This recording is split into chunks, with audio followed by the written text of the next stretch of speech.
ಸುಮ್ಮನೆ ಮುಳುಗಿಗೆ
ಗೊತ್ತಾಯಿತು.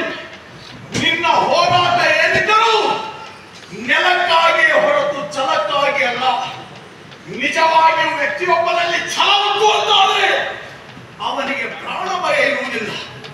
ಪ್ರಾಣ ಭಯ ಇರುವುದು ಯಾರಿಗೆ ಗೊತ್ತಾ? ನೆಲದ ಆಸೆ ಇದ್ದವರಿಗೆ, ಪೀಠದ ಆಸೆ ಇದ್ದವರಿಗೆ ಮಾತ್ರ ಬದುಕಬೇಕೆನ್ನುವ ಆಸೆ ಇರುವುದು. ನಿನ್ನದ್ದು ನೆಲಕ್ಕಾಗಿ ಹೋರಾಟ ಹೊರತು ಛಲಕ್ಕಾಗಿ ಹೋರಾಟ ಅಲ್ಲ. ವಿಷದ ಲಡ್ಡನ್ನ ಕೊಟ್ಟಿಯಲ್ಲ ಅವತ್ತು, ತಗೊಂಡು ಬಾ.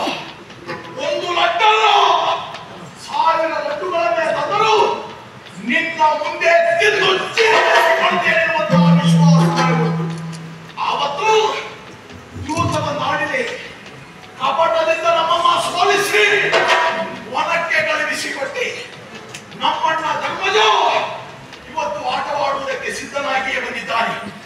ಇವತ್ತು ಆಟೆಯನ್ನುವ ವಿಶ್ವಾಸ ಇದ್ದಾರೆ. ಅಲ್ಲ, ತುಂಬಿರುವಂತಹ ಸಭೆಯಲ್ಲಿ ಪಂಚವಲ್ಲಭೆಯಾದಂತಹ ಪಾಂಚಾಲೆಯ ಸೀರೆಯನ್ನು ಆಜ್ಞಾಪಿಸಿದೆಯಲ್ಲ, ಮೇಲೆ ಬಾರೋ. ದ್ರೌಪದಿ ಸಿದ್ಧವಾಗಿ ಬರ್ತಾಳೆ, ಅವಳ ಸೀರೆಯ ಸರಣಿಗೆ ಕೈ ಹಾಕುತ್ತೇನೆ ಎನ್ನುವ ವಿಶ್ವಾಸ ನಿನ್ನಲ್ಲಿದ್ದರೆ ಮೇಲೆ ಬಾ. ಈ ರೀತಿಯಾಗಿ ನಿನ್ನನ್ನು ಗಂಡಾದೋಷವಾಗಿ ಹೋಗಿ ಕರೆಯುವವ ಯಾರು ಅಂತ ಭಾವಿಸಿದೆ.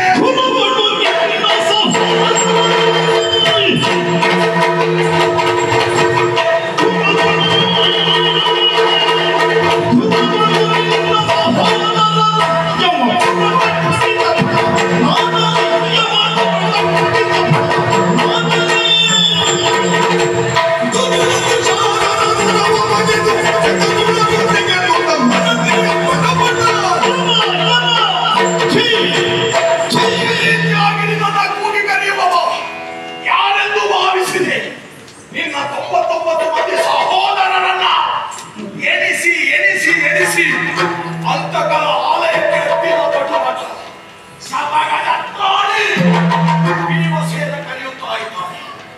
ಮೇಲೆ ಬಾರೋ, ಮೇಲೆ ಬಾರೋ. ಸಂಯೋಜನ ಇದು ಗುರುಕುಲ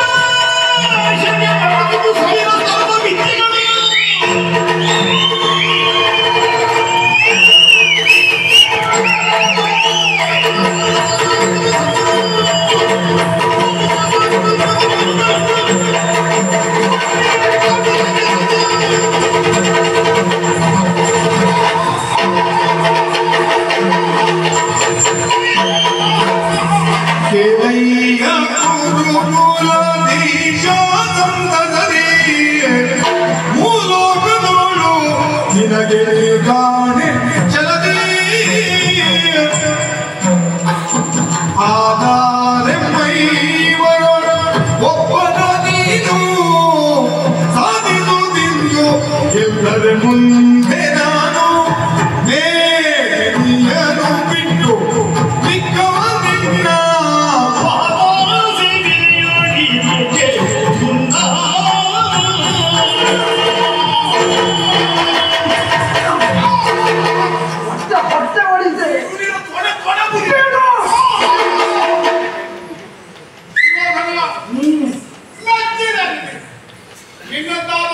ಛಲ